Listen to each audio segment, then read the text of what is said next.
Hey, you guys. I'd like to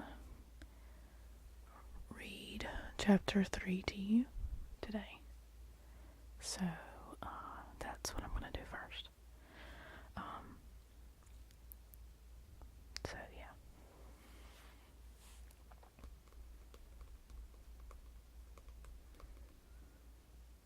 Hope y'all have been doing well.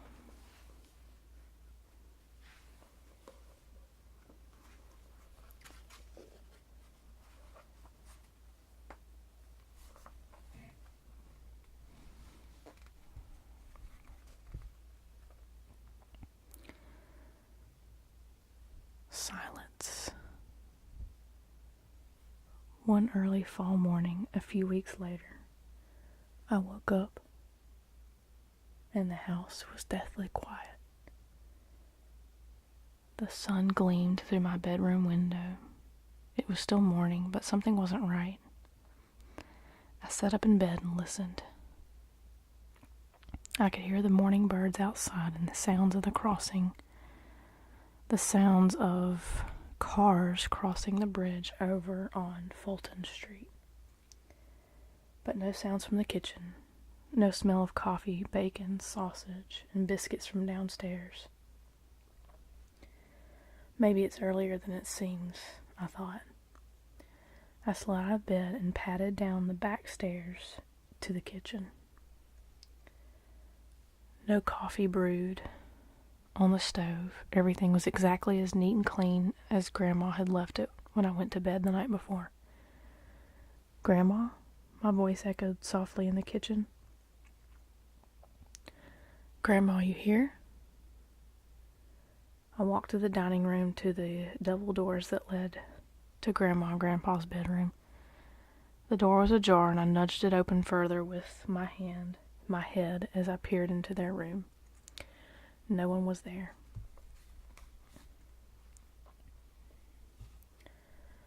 It hadn't never looked quite the way I saw it then. The sheets were wrinkled and shoved to the foot of the bed. A closet door stood open and several drawers of Grandpa's dressers stuck out. A chair in the corner had been tipped over. The room felt completely empty. "Grandpa? Grandma?" It felt strange to be in the house alone. I wasn't afraid. It just didn't seem regular. I walked back to the kitchen to get something to eat when I heard the front door open. "Hiram? Hiram, boy, you back there?" Grandpa came into the kitchen wearing his bib overalls over his pajamas. His hair was rumpled and he looked exhausted, more tired, more beaten than I'd ever seen him. He walked in just as I was about to take a bite of the ginger snap I'd pulled out of the cookie jar, and I was afraid I was going to catch it from him for eating a cookie first thing in the morning.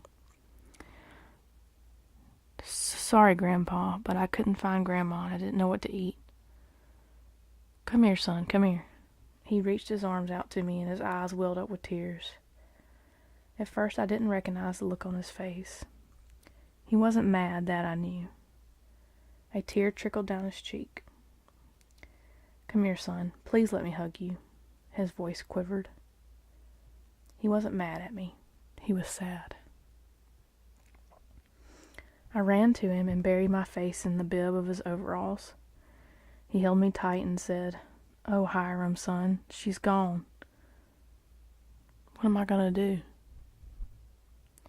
"She'll be back, Grandpa," I said as gently as I could.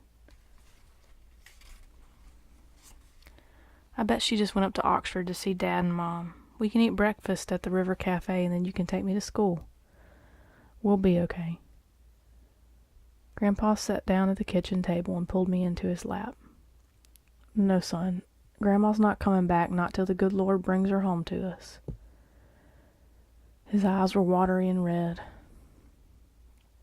"She's gone to glory, Hiram, gone to glory and left me here alone. Oh, what am I going to do?" Then it hit me. Grandma was dead.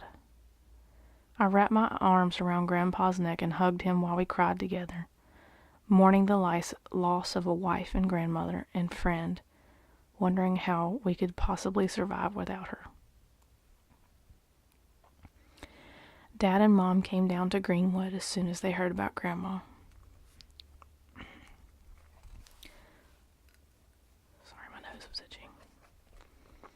They stayed for the funeral, and those days were the only times I had seen Dad and Grandpa were together without fighting. Maybe it was out of respect for Grandma, or maybe they just didn't have time. I'd never been around anyone's dying before, and I was surprised at how busy the house got. Neighbors brought in food and flowers. Often they stayed late into the night eating and talking with Grandpa and Dad about Grandma. Mom and some neighbor women stayed busy in the kitchen keeping food coming out of the dining room, washing dishes and finding space for the plates of sliced ham and roast beef, the bowls of potato salad, the peach pies and the chocolate cakes, and the loaves of bread that people brought over. Ralph and Ronnie Remington came over to pay their respects. Ronnie wore a black suit coat stretched to button across his wide belly. A limp bow tie hung cockeyed from the collar of his white shirt. Ralph wore a blue tuxedo jacket with navy blue pants, shiny at the knees. He carried a champagne bottle with a wide purple bow tie around its neck. Both men looked about as comfortable as cows at a slaughterhouse. The two of them were speaking quickly to each other, their gaze darting around the room at the neighbors, who avoided or ignored them. Ronnie kept wiping his forehead with a gray handkerchief, while Ralph steered him through the crowded living room toward Grandpa and Dad. A group of friends and neighbors stood around my dad and Grandpa, and when they saw the Remingtons approaching, they closed ranks, blocking them from the circle of mourners. Ronnie looked panicked, mopping his forehead faster and faster while whispering to Ralph. Ralph nodded and listened with a hand on his brother's arm to keep him from bolting. I watched him scan the room, looking for an out, hoping to make contact with at least one person. I gulped when his eyes met mine, and he immediately smiled and walked toward me, pulling Ronnie along. Ronnie kept his head down, glancing nervously from side to side. "Young Mr. Hilburn, I presume," said Ralph. "My brother and I, good friends and neighbors of your dear, dear grandmother, are heartbroken at this recent tragedy. Florence, your grandmother, was a champion, you know." "Well, of course you know. A friend who all knew her, a kind, gentle lady. Please know that you have our most mournful condolences." He handed the champagne bottle to me and nudged Ronnie in the ribs. Ronnie glanced at me before lowering his head again. He was crying. I promised Ralph I wouldn't cry. I did say it. Yes, I did. "Ralph," I said, "I will not cry. No, I won't. Even though," his voice quivered, "even though Florence Hilburn was our best friend in Greenwood. Of course Ralph won't cry. He's a rock. A real Gibraltar. Though if you ask me, a little emotion is a healthy thing once in a while. Some people are just so hard-hearted, you wonder if they have a heart at all. Not that I mean that Ralph is hard-hearted. No, I would never say that, but of course,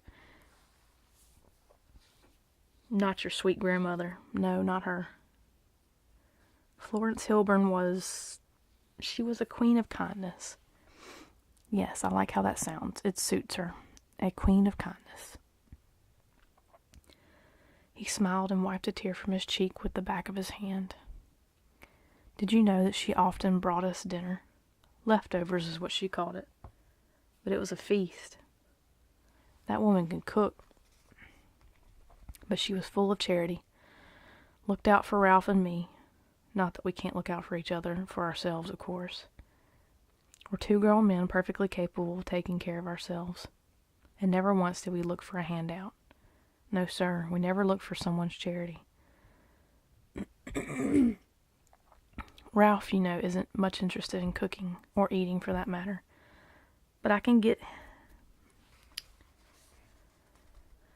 into the kitchen and put together a meal when I have to. Why, just last night, I was frying some eggs to go with toast. A good meal, Fried eggs and toast. And we were about to sit down to eat. His voice grew soft and quivery again. Well, anyway, Florence Hilburn was, oh yes, she was a queen of kindness. Tears dripped onto his shoes. I felt sorry for Ronnie, and for me. Seeing him so sad made me miss Grandma more than ever. Ronnie looked wrung out from talking about Grandma, but Ralph was ready to move. Yes. Well, yes, young Mr. Hilburn. By the way, what is your name, lad? Hiram. Of course, Hiram Hilburn. How could I forget that? Many times I've seen you with your grandparents. Noble family you have here, young Harlan. Excuse me, Mr. Remington, but I'm Hiram. Harlan's my dad. Yes, of course he is. I've known young Harlan for many years, don't you know? He looked around him. It's clear that your father and grandfather are going to be occupied for some time with all these dear, dear friends. I'm afraid that I really must get Ronnie back home. This has been so shattering for him, so very difficult. Please extend our most severe and kindest sympathy to your family. I apologize for Ronnie's unseemly outpouring of emotion, but your grandmother's demise has come as a real shock to him, and of course to me as well. Ralph cleared his throat. Now, we must return to our own abode and deal with our private grief in whatever ways seem to bring us peace. Ralph nodded at me and steered the crying Ronnie back through the living room and out the front door. When they left, I realized I'd been crying too. The graveyard ceremony was just as depressing as everything else had been. Watching Grandma's coffin get lowered into that grave just broke me in half. I can't recall anything the minister said. I felt like my ears were plugged and I was watching everything through watery eyes. After Grandma had been laid to rest, all the friends and neighbors stuck around to talk with Grandpa and Dad, and I just wanted to get out of there, so I told Mama I was going back to the car to wait for everyone. She understood, I think, why I needed to go. When I turned to leave, I saw Naomi Rydell. Her blonde hair was pulled into tight pigtails, and her face looked shiny and freshly scrubbed. "Hey, Hiram," she said. "Hey, Naomi. I didn't know you were here." "I come a little late, and all those people were so crowded around, I just stayed back a ways." She looked sad. "Don't like funerals." "Me neither. But I was glad to see her. She didn't make me feel any less sorry for my grandma's death. Being around her just made me feel better. Last funeral I went to was Ma's. Pa wasn't even there, just me and R.C. It was the hardest thing I ever done, and I didn't want to go, but I went anyway because I loved her and wanted her to know that without a doubt." "Funerals don't help a whole lot," I said. Naomi nodded and bit her lower lip. "I still miss her something awful." She tugged my sleeve. "Come on, Hiram, I'll show you her grave." We walked to a quiet corner of the cemetery where there were no headstones. Naomi stopped in front of a grave marked only with a thin metal nameplate. Small piles of old flowers were scattered around it. "Here she is," Naomi said. "Her body, anyway. I know she's not here, of course. She's up in heaven with the angels, so I don't come here much anymore. But I don't think she minds. When I get real lonely and want to talk to her, you know what I do?" She looked hopeful, like she was going to let me in on a secret. "No, what?" "At night, when Pa's sleeping, I walk downtown to the Fulton Street Bridge. It's quiet, and real peaceful. I stand right in the middle and look over the railing and watch the water move by. And I think about my mother, and about, she lowered her head and her voice shook, and about how much she loved me. Then Naomi looked up, her eyes red and full of tears, and she took my hand. It's a good place for that, Hiram, and I'll share it with you any time. You get to missing your grandma or anybody you love, you just go there and look into the river, and you'll feel better. It can be our place. I was crying again, and the last person in the world I wanted to see me crying was Naomi. I wiped my tears with the back of my hand.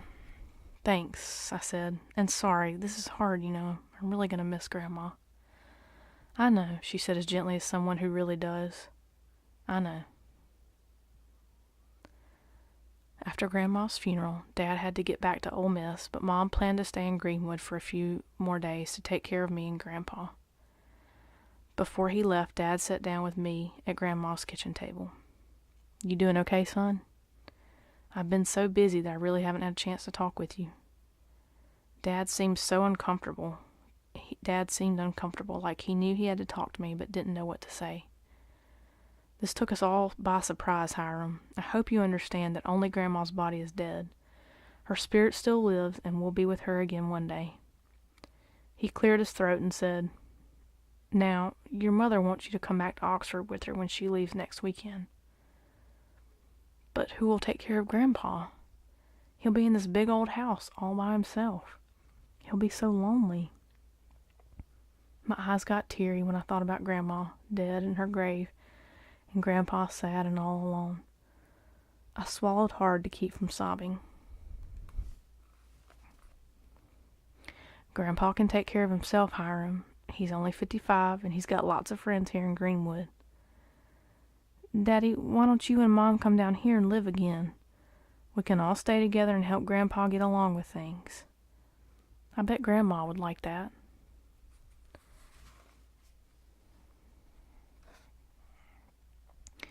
It's not that easy, son. Dad rubbed the back of his neck and sighed. I can't see how we would come down here, not now anyway. I'm in the middle of a semester and Mom's got that job at Oxford Elementary. When school's over then, can we? I like living here with Grandpa. Dad frowned. Hiram, when we let you come down here to live with Grandma and Grandpa, it was never intended to be permanent. We're our own family, and as soon as I'm finished with school, we'll live together again in a house of our own. But this house is big enough for all of us. Why can't we live here? As far as I was concerned, this was my house, too. It scared me to think of living anywhere else. Because of your Grandpa. He's been quiet during these funeral days, and pretty soon he'd start in on me again. And frankly, I don't want to live in Greenwood or in Mississippi. I've already started looking for a college teaching jobs in the West. Utah, Idaho, Arizona, California. I love the Delta, but there are some things you can't understand that keep it from being a good place for us right now. It's good enough for me, Daddy. I like Greenwood. I like this old house. Son, you don't know some of the uglier things about the South. I want you to grow up understanding that all men are free and deserve to be treated that way. Ever since I got home from the war, your mother and I have been planning to move west. It'll be good for us, you'll see. I didn't see. I couldn't. I loved my life in Greenwood. Grandpa had warned me about Dad's crazy ideas and that someday he might want to leave Mississippi, but I never believed him. What's wrong with Mississippi? You're too young to understand now, but someday you will. I'm just doing what's best for our family. I knew there was no talking Dad out of it, but I couldn't give up without trying. But can I stay here with Grandpa? Of course not. Dad's face flushed. You're my son, and you'll do what I say. No, I mean, can I still live with Grandpa while you're at Ole Miss? I've got a bed here, and I can help him with things. And Mom can still come down on weekends and for the summer vacation. Grandpa will be so lonely, Daddy. He'll need me. It'll only be for a little while. Dad shook his head tiredly and said, I'll speak to your mother about it, but don't get your hopes up. but after Dad left for Oxford, Mom told me they decided I could stay if I wanted to. So I stayed with Grandpa in Greenwood. He moped around for a while, but gradually got back to normal. Ruth Ann, a tall, thin Negro woman Grandpa hired to cook and clean, knew how to cook everything Grandma ever had, and some other things as well. She worked 5.5 days a week. She had Sundays off and didn't come in until Monday afternoons. Kept the house immaculate, and kept me and Grandpa stuffed with delicious food. But Grandpa would no longer eat in the kitchen. Just doesn't feel right, he told me one night, while we sat on the front porch swing watching for meteors. That old kitchen feels wrong without Florence in it. You can eat there if you want, Hiram, but I'm going to have to eat in the dining room from now on. There's too much Florence in that kitchen, and I can't stand eating there without her around. Sometimes at night, when it seemed like the house was covered with the heavy, damp blanket of darkness, I would hear Grandpa moving around downstairs, sounds in the kitchen, then muffled movement in the living room. Once in a while, I'd hear the front door open and close. It made my chest ache to think of my Grandpa down there, lost and looking for his wife, searching their familiar places for memories of her. That turned out to be my last year in Greenwood, when school was out in Oxford. Mom came down to live with me and Grandpa, and Dad announced that he was almost done with graduate school. He figured he'd finish everything up by the middle of July, right after my 9th birthday. He'd already started hearing back from some colleges about jobs, and at the end of June he called us from Ole Miss to say that he'd received a letter and contract from Arizona State College, and we'd be moving to Tempe in August, just in time for the new school year. It's going to be a new life, he said. A whole new life. A life without Grandpa. A life away from home. I knew I'd hate it, and I hated my dad for all his plans to rip me out of Greenwood and ruin my life. Right then, I swore that I'd never be happy in Arizona. That night, mad and sad, I went to the Fulton Street Bridge for the first time since Grandma died. I stood in the spot Naomi had described and watched the dark water of the Yazoo swirl under the bridge. I thought about Grandma and Grandpa and how much I'd missed them when we left Mississippi. I prayed to be able to stay. I begged God to stop Dad from dragging me to Arizona. And I prayed that Naomi would show up at the bridge that night so I could explain why we were leaving, so I could say goodbye. More than anyone, she would understand how I felt.